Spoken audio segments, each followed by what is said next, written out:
yourself, but for others too. So we talked a little bit about competitions, formats and competitions, mostly jam style, mix and matches, triples. We also talked about dancing faster, so we brought back Charleston, because a lot of finals, competitions, jams, they are on faster music, so you can like do some Charleston, do some fast swing out, and all of that.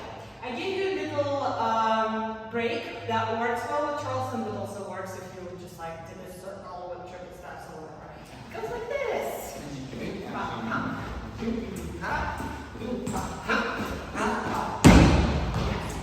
We talked about how it's all about, like if you want to lead it, leaders just do it very, very confidently yourself, like move this, and look, get down and the follower will come with.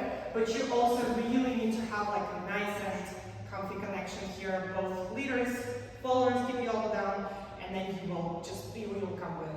That's magic. And then we did actual jams. We talked about the etiquette of jams. How do you communicate? How do you make sure nobody like collides? You had to be there. There was a lot to do and to talk about, and we jammed.